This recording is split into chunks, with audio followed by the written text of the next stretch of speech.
With Europe divided over how to handle the refugee crisis, some politicians have been taking matters into their own hands, even if it means potentially breaking the law.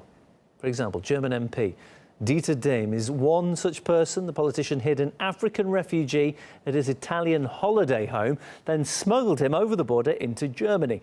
Police launched an investigation after he posted a picture of what appeared to be the migrant hiding in the boot of his car. Mr. Dehm says he only did what was necessary.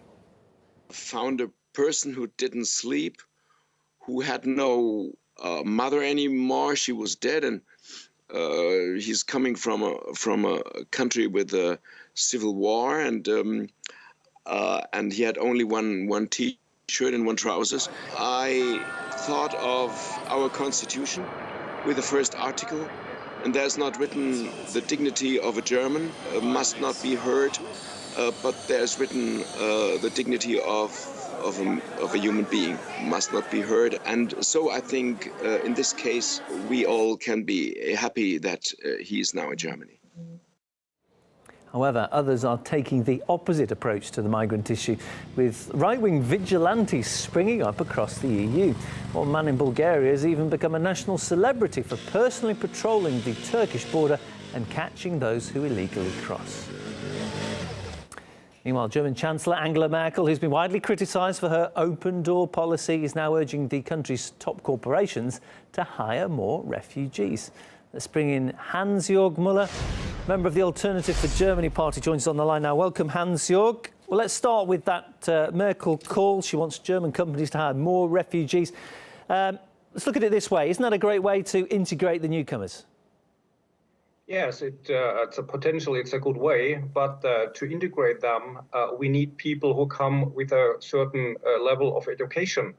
If you know, the biggest 30 German companies, they hired out of 1.5 million refugees, only 54.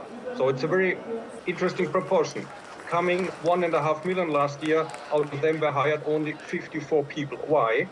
Because the vast majority of them is not qualified enough. That's a problem. You think it's simple as that it's the lack of training and skills, it's not discrimination?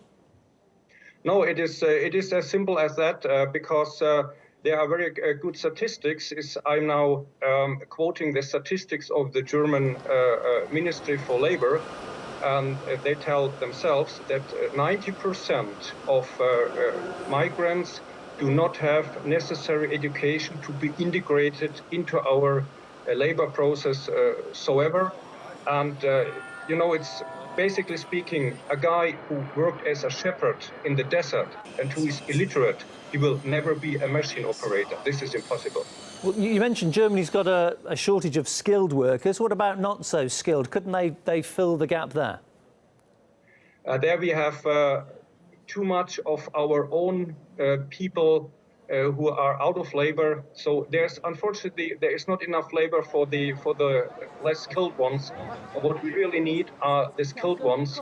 But once again, when a shepherd comes in, he won't work neither as a machine operator nor as a programmer in an IT company. It's impossible. OK, let's just move to something from today. This was at a rally in Berlin. Chancellor Merkel made a somewhat unexpected announcement. Let's just listen. We want to substantially reduce the amount of refugees coming to us.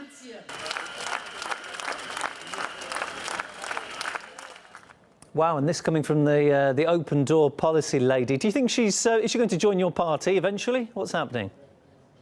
We won't take her. That's for sure. She's now playing this theater because of the pressure we are exerting on her. But you must not take it for serious. For example, she always denies today what she has said yesterday. She's a very big opportunist and has no convictions. Right, your party's always opposed what used to be Merkel's policy of open door. How would you have responded if we go back to when it's easy with hindsight, but when this all began? How would you have responded to the refugee crisis? We would have made clear that, you know, who has to pay for what. What nobody has ever been talking about, and if you give me the chance, I would like to explain it. that, of course, for Mrs. Merkel and our political class, it's very easy to spend money that they have never earned. Regardless if it is Merkel, Gabriel, or the Green Party, there are people that have never earned money. They do not understand how hard it is to feed a family. So, and this state grabs now 50% via taxes of what has been elaborated by us, by the working German people. And this completely destroys now our society, because everybody now sees also the native working Germans. They see they can bend back now. Why shall I work? Because every person coming from all over the world, he's been fed, he's been sheltered, given a house. So why should people even work anymore? So that's the biggest destruction that is being exerted on our society. And really, if you ask for a really straight answer, we should stop financing, we should stop giving welfare to foreigners. If we give welfare only to our citizens, then the influx will stop immediately. Hansjörg Müller, good to hear your views. Our guest, Hansjörg Müller from the Alternative for Germany party. Bye. Thanks for staying with us here on RT International. Next, we look at whether dwindling global supplies could lead to water wars.